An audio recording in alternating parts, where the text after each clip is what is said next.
آپ سمجھ رہے ہیں نا میرا مطلب؟ اب رہی بات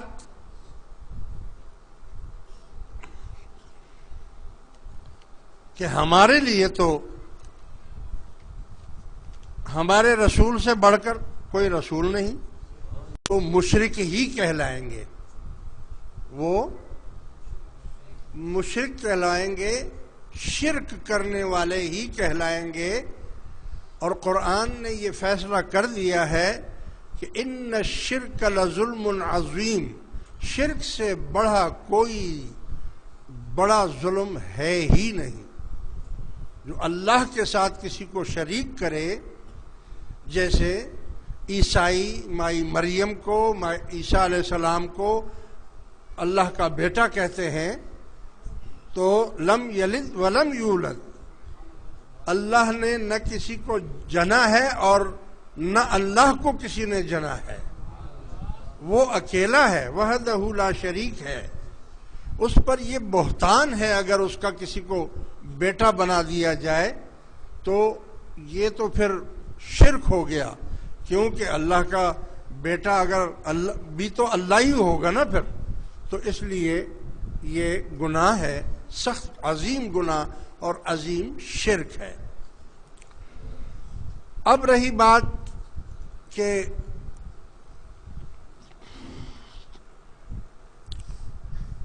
بارہ ربیع الاول، اب مسلمان کے لیے تو 12 ربیع الاول سے بڑھ کر کوئی چیز بھی نہیں ہے، اور کوئی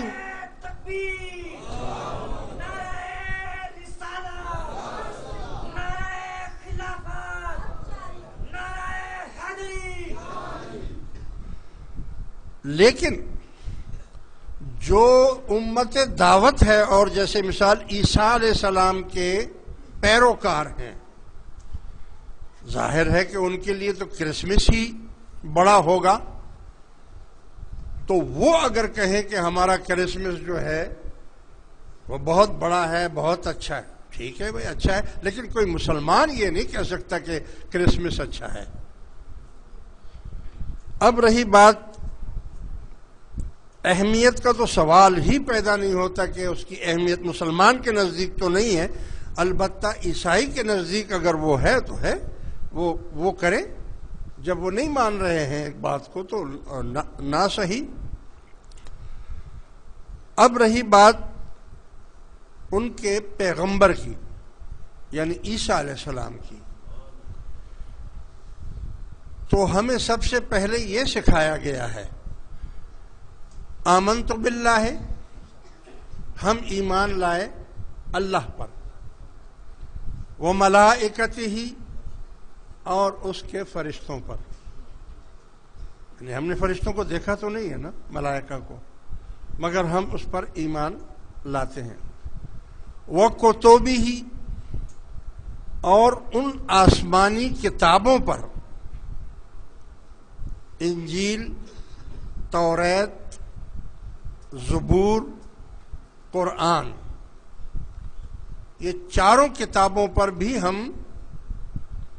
ایمان لاتے ہیں، اور جو صحیفے نازل ہوئے ان پر بھی ہم ایمان لاتے ہیں۔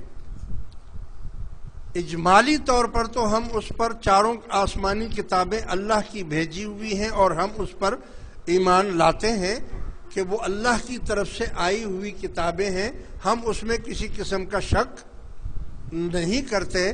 لیکن اس میں ایک سوال ضرور یہ ہے کہ چونکہ انجیل، زبور اور توریت ان کتابوں میں تحریف کر دی گئی ہے،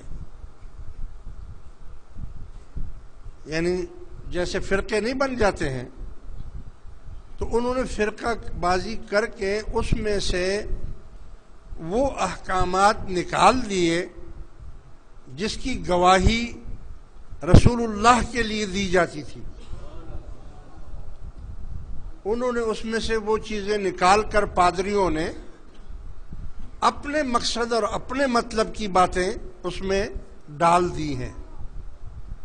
ہمارا اس کتاب پر ایمان ہے جو خالصتاً اللہ کی طرف سے آئی تھی، وہ توریت ہو، زبور ہو یا انجیل ہو، ہمارا اس پر ایمان ہے جو اللہ نے بھیجی تھی، جس میں تحریف کر دی گئی ہے،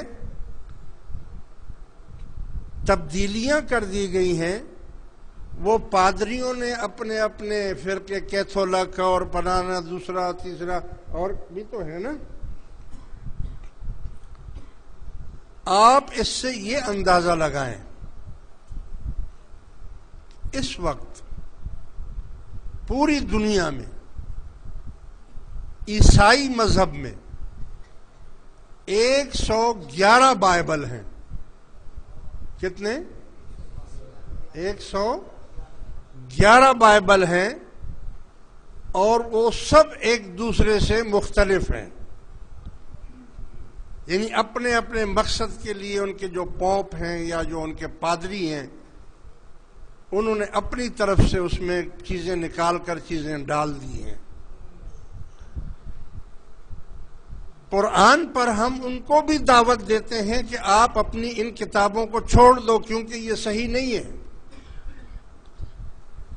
آپ آ جاؤ، قرآن کے جو چاروں کتابیں جو ہم مانتے ہیں، آپ بھی چاروں کو مانتے ہوئے اس قرآن کو مان لو۔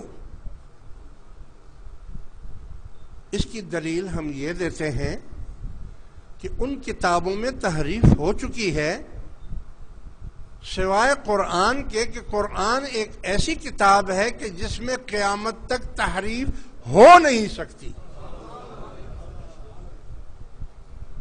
تو کیوں شک والے کام میں رہتے ہو؟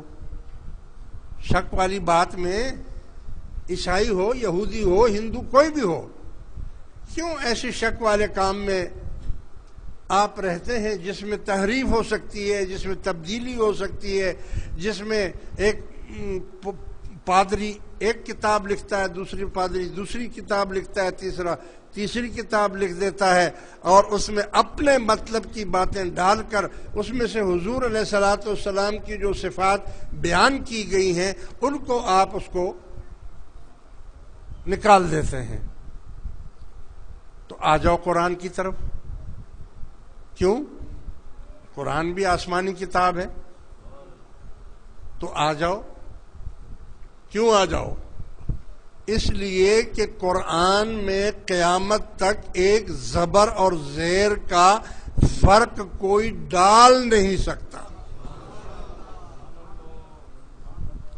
اور قرآن کریم وہ کتاب ہے جو اپنی اصل صورت، اصل حالات میں ہے۔ اور کیوں ہے؟ اس میں کیوں نہیں ہو سکا اور اس میں کیوں ہے؟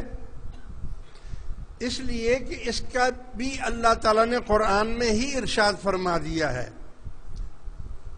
کہ انا انزلنا الذکر وانا لہ لحافظون۔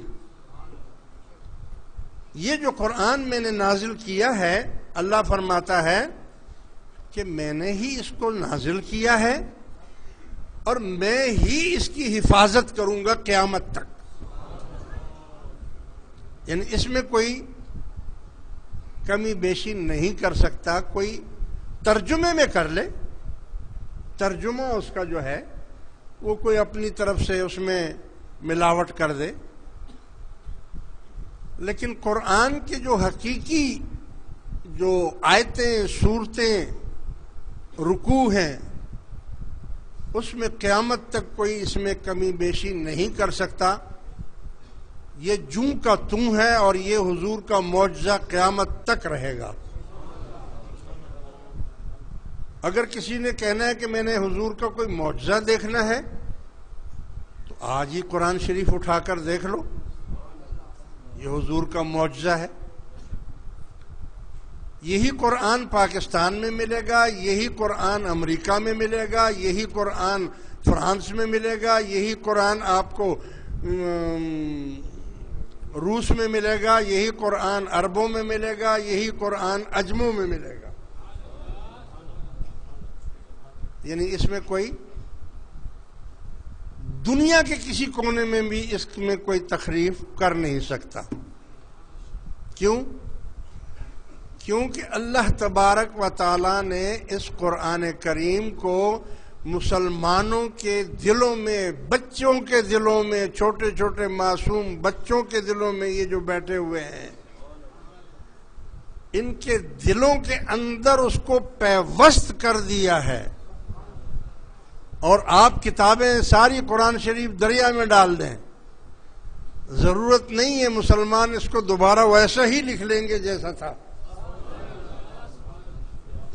کیونکہ معصوم بچوں کے دلوں میں یہ بھی معجزہ ہے کہ کوئی کتاب، دنیا کی کوئی کتاب، کوئی زبانی، مجھے بتا دو بائبل کا کوئی حافظ دکھاؤ، مجھے توریت کا مجھے کوئی حافظ دکھا دو،